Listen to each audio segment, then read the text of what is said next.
ସର୍ବଭାରତୀୟ ୱାଇମ୍ସି କପ୍ ଆମେ ଫେବୃଆରୀ ଲାଷ୍ଟ ଆଡ଼େ କରବା ଲାଗି ଯାଉଛୁ, ଯୋଉଟାକି ଓଡ଼ିଶାର 4ଟା ଟିମ୍ ଏବଂ ଓଡ଼ିଶାର ବାହାର 4ଟା ଟିମ୍ ନେଇକରି ଆମେ 8ଟା ଟିମ୍ ନେଇକରି ଆମେ ୱାଇମ୍ସି କପ୍ କରିବୁ ଏବଂ ଆମେ ପ୍ରଥମ ଯୋଉଟା ୱିନର ଲକ୍ଷେ ଟଙ୍କା ରଖିଛୁ ଟ୍ରଫି 960,000 ଏବଂ ତାର ସହିତ ଟ୍ରଫି ଏବଂ ଅନ୍ୟାନ୍ୟ man of the match man of ଅନ୍ୟାନ୍ୟ ବହୁତ ସାରା ଆମେ ପ୍ରାଇଜ୍ ରଖିଛୁ। ପ୍ରତିବର୍ଷ ସମସ୍ତଙ୍କର ଗୋଟେ ଉତ୍କଣ୍ଠା ରହେ ଯେ ୱାଇମ୍ସି କପ୍ କେବେ କେବେ ହେବ, ସେଥିପାଇଁ ଆମେ ଟିକେ ଫିଲ୍ଡର ପ୍ରିପାରେସନ୍ ଲାଗି ଟିକେ ଆମେ ଟୁର୍ଣ୍ଣାମେଣ୍ଟଟା ଲେଟ୍ କରୁଛୁ। ନିଶ୍ଚିତ ଭାବରେ ଆମେ ଯେଉଁ ଫେବୃଆରୀ ଲାଷ୍ଟ କରିବୁ, ଆସନ୍ତା ବର୍ଷ ଯେଉଁ ଗତ ବର୍ଷ ଯେଉଁ ଟୁର୍ଣ୍ଣାମେଣ୍ଟ ହେଉଥିଲା ତାଠୁ ବହୁତ ବଢ଼ିଆ ଟୁର୍ଣ୍ଣାମେଣ୍ଟ ଆମେ ଆୟୋଜନ କରିବୁ।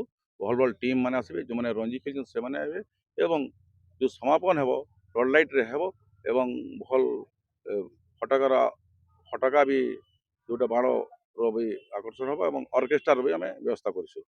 ଯେଉଁମାନେ ରଞ୍ଜି ଖେଳିଛନ୍ତି ସେମାନେ ସଦାବେଳେ ଟପ୍ ପିଚ୍ ଦେଖନ୍ତି ଏବଂ ଗ୍ରାସ୍ ଥାନ୍ତି। ଯେହେତୁ ଏ ଫିଲ୍ଡ ଆମର ଭଲ ନଥିଲା, ସେଥିପାଇଁ ଆମେ ବାଧ୍ୟ ହୋଇକରି ଆମେ ଗୋଟେ ଚେଷ୍ଟା କଲୁ ଆମେ ୱାଇମ୍ସି ମେମ୍ବର ମାନେ ଏବଂ ସେମାନଙ୍କୁ ବହୁତ ବହୁତ ଧନ୍ୟବାଦ ଦେଇ ୱାଇମ୍ସି କ୍ଲବ୍ ସମସ୍ତେ ମେମ୍ବରକୁ ଯେ ସବୁଆଡ଼େ ଗ୍ରାସ୍ ହେଇଗଲାଣି, ପ୍ରାୟ ସରିଗଲା, ଆଜି ସରିଯିବ ଏବଂ ଟର୍ଫ ପିଚର ବି କାମ ହେବ ଏବଂ ଆଗାମୀ ଯେଉଁ ଟୁର୍ଣ୍ଣାମେଣ୍ଟ ହେବ 34ତମ ୱାଇମ୍ସି କପ୍ ଗ୍ରାସ୍ରେ ଟୁର୍ଣ୍ଣାମେଣ୍ଟ ହେବ।